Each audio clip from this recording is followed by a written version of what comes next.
আজ তৈরি করে দেখাবো সাবুর পোলাও। একাদশী কিংবা যে কোনো ব্রত পালনে এই সাবুর পোলাও এইভাবে তৈরি করতে পারেন। আর কিভাবে পোলাও তৈরি করলে একদম ঝরঝরে হবে সেই পদ্ধতি আজকে শেয়ার করব। নমস্কার বন্ধুরা, আবারও একটা নতুন স্বাদের রেসিপিতে সবাইকে স্বাগত। আশা করছি আজকের এই রেসিপি আপনাদের খুবই ভালো লাগবে। চলুন দেখে নেওয়া যাক সাবুর পোলাওয়ের রেসিপি। সাবুর পোলাও বানাবার জন্য প্রথমেই যেটা করতে হবে, সাবুটাকে ভিজিয়ে রাখতে হবে। আমি এখানে 200 গ্রাম মতন সাবু নিয়ে প্রথমে জল দিয়ে ভালো করে 2-3 বার ধুয়ে আর ভিজিয়ে রেখেছিলাম। আর ভেজাতে হবে ঠিক সাবু আপনার যতটা সেই লেভেলে জল দিতে হবে, বেশি জল দেবেন না। একদম সমান সমান জল দিয়ে সাবুটাকে ভিজিয়ে রাখতে হবে 1 থেকে 1.5 ঘন্টার মতন। আমি এখানে 1.5 ঘন্টা ভিজিয়ে রেখেছিলাম।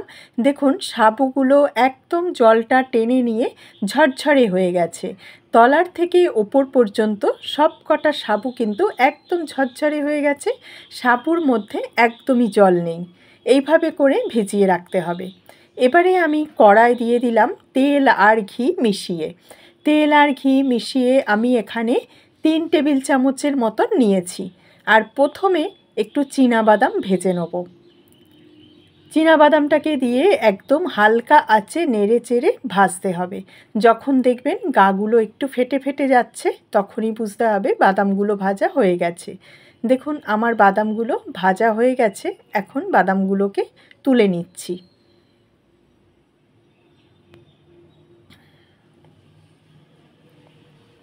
বাদাম তুলে নেওয়ার পর এখানে আমি কয়েকটা কাজু বাদাম দিয়ে দিলাম। আর কাজু বাদামটাকে একটু নেড়েচেড়ে নেওয়ার পর দিয়ে দিচ্ছি কয়েকটা কিশমিশ। কিশমিশগুলো দিয়ে অল্প একটু ভাজতে হবে, একদমই বেশি ভাজবেন না, একটু নেড়েচেড়েই তুলে নিতে হবে। কাজু কিশমিশ তুলে নিলাম। সেই একই তেলের মধ্যে দিয়ে দিচ্ছি একটা শুকনো লঙ্কা আর দিয়ে দিলাম একটু গোটা জিরে। জিরে আর শুকনো লঙ্কাটাকে একটু ভেজে নিতে হবে। যখন দেখবেন ফোড়ন ভাজা থেকে সুন্দর একটা গন্ধ বেরোচ্ছে তখনই দিয়ে দিচ্ছি একটু আলু। এখানে আমি একটা বড় আলুর অর্ধেকটা ছোট টুকরো করে কেটে নিয়েছি। আর নিয়েছি দুটো গাজর। দুটো গাজরকেও আমি ছোট ছোট করে কিউব করে কেটে নিয়েছি। আলু আর গাজরটাকে একটু নেড়েচেড়ে ভাজতে হবে। দিয়ে দিলাম স্বাদ মতো নুন আর দিয়ে দিলাম অল্প একটু হলুদ। হলুদ আর নুন দিয়ে আলুটাকে ভাজবো। আলু গাজরটাকে এইভাবে নেড়েচেড়ে আমি একটু চাপা দিয়ে ভাজবো। চাপা দিয়ে ভাজলে কি হবে, খুব তাড়াতাড়ি ভাজা হবে আর ভালোভাবে সেদ্ধ হয়ে যাবে। এখন চাপা দিয়ে আমি 5 মিনিটের মতন একদম কম আঁচে রেখে দিয়েছিলাম। এবারে দিয়ে দিলাম কিউব করে কাটা অর্ধেকটা ক্যাপসিকাম। একটা মিডিয়াম সাইজের ক্যাপসিকামের অর্ধেকটা দিয়েছি। আর দিলাম বেশ কয়েকটা চেরা কাঁচা লঙ্কা। ঝালটা নিজেদের পছন্দ মতন দেবেন, যেরকম ঝাল খেতে পছন্দ করেন। আবারও আমি 2 মিনিটের মতন চাপা দিয়ে দিলাম। 2 মিনিট পর চাপা খুলে নিলাম। আমাদের সব কিছু কিন্তু খুব ভালোভাবে ভাজা হয়ে গেছে আর সেদ্ধও হয়ে গেছে। আর ক্যাপসিকামগুলো খুব বেশি সেদ্ধ করবেন না, একটু একটু ক্রাঞ্চি থাকবে সেই অবস্থাতে রাখতে হবে। এবারে দিয়ে দিচ্ছি সেই ভেজানো সাবুগুলো। দেখুন সাবুগুলো কিন্তু একদম ঝরঝরে হয়েছে।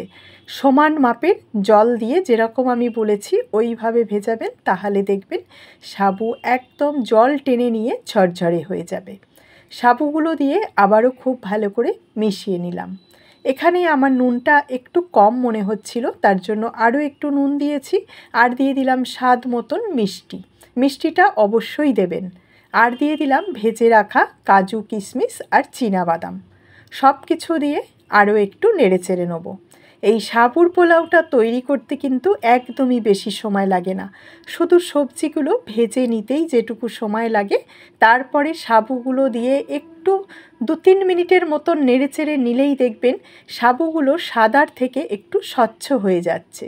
দেখুন সাবুগুলো কিন্তু আমার একদম ট্রান্সপারেন্ট হয়ে গেছে। এই সময় দিয়ে দিলাম কিছুটা ধনেপাতা কুচোনো। ধনেপাতা যদি পছন্দ না করেন তাহলে নাও দিতে পারেন। অল্প একটু গরম মশলাও দিয়ে দিতে পারেন।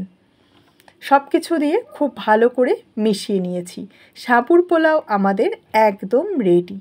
আজকের এই একদম সহজ পদ্ধতিতে খুব কম সময়ে ঝরঝরে সাবুর পোলাও আপনাদের কেমন লেগেছে কমেন্ট করে জানাবেন। আর রেসিপি ভালো লাগলে চ্যানেলটাকে সাবস্ক্রাইব করে নেবেন, পাশে থাকা বেল বাটনটা প্রেস করে রাখবেন। যখনই নতুন কোনো রেসিপি শেয়ার করব খুব তাড়াতাড়ি নোটিফিকেশান আপনার ফোনে চলে যাবে। একটা লাইক দিতে কিন্তু একদমই ভুলবেন না। আপনাদের একটা লাইক কমেন্ট আমাকে অনেক বেশি উৎসাহিত করে নতুন নতুন ভিডিও তৈরি করার। ভালো থাকবেন, সুস্থ থাকবেন। আবার আপনাদের সঙ্গে দেখা হচ্ছে এরকম আরও একটা নতুন রেসিপি নিয়ে।